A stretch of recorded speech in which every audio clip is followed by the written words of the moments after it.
Everybody, it's interesting to hear reference made to an agricultural area just over here, and it's hard to imagine that now in the Toronto that we're in, but I'm delighted to be here this morning because this is a very important historical anniversary, but I think it's also an important reminder of what we have to be doing going forward. And I'm so pleased to be here with Councillor Paula Fletcher, who is somebody that is constantly talking about the needs of the whole city, but in particular about this part of the city just to the east of us here, and we'll have her own chance to speak in a moment or two. And Anne Michaels, our Poet Laureate, and she always adds a certain very special element to any of these historical things that we're doing. And you know, when you read about this project, which you do in anticipation of coming to an event like this, you recognize what an incredibly far-sighted and determined decision that it was on the part of the City Council of the day to do something that culminated in the opening of this Prince Edward Viaduct 100 years ago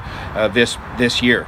It opened on October the 18th, 1918, and it did indeed connect the city to what was then a fast expanding East End and help build up the neighborhood that we've come to know so well, and that is such a thriving part of the city. You can't even imagine that part of the city not being connected on the Bloor-Danforth line to the rest of the city.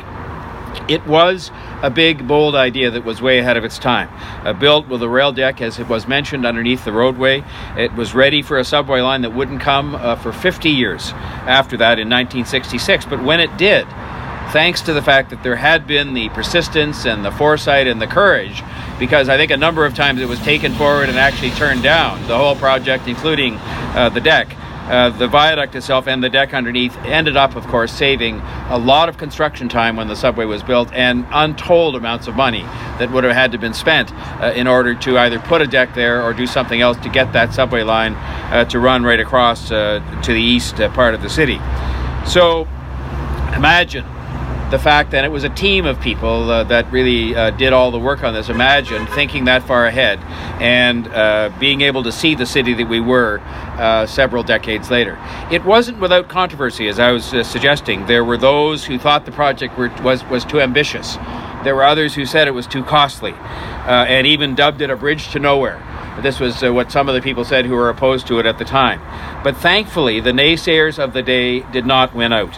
We moved ahead with building the infrastructure the city needed, with a far-sighted inclusion of a transit deck that ended up, of course, being needed several years later.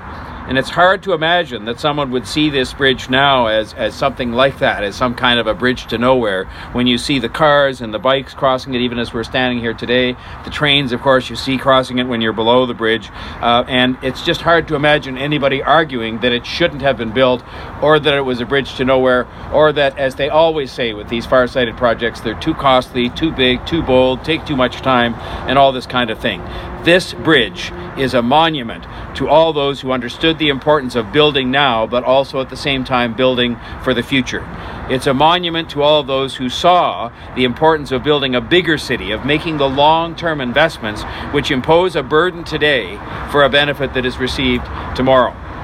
And so I just say to you that it's not an occasion to get into it in depth, but I will say to you it's the same spirit that I bring, and I think most of the City Council brings, to the decision point that we're at today, where we have to make the investments in transit and housing in particular, yes, to produce some short-term benefits, but also for the long-range view of what this city is going to be and what it needs to be, and so that we're ready for the future. And even today, it's the same thing. Too big, too bold, too expensive, too soon.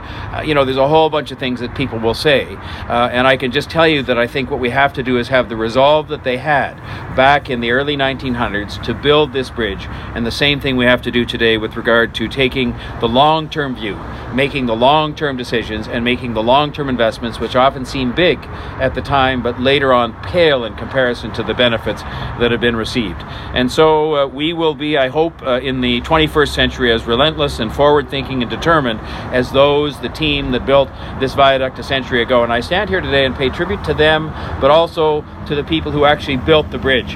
When you look at the pictures, when you just see the bridge today and think to yourself, my God, back in those days when the technology and the equipment available to build something like this was way different, way less than what we have today, what a marvel it is that they actually got it done, and got it done in fairly short order. And so I invite not only us to pay tribute to those who thought of this and those who paid for it, who were the taxpayers as usual, but also those who actually did the work, because together as a team they did something that Toronto is the beneficiary of. And it's great that we're here celebrating 100 years of the Bloor Viaduct, as we now call it, or the Bloor-Danforth Viaduct, or somewhere it's noted here, the Prince Edward Viaduct. And now I would like to call upon Councillor Paula Fletcher to say a few words.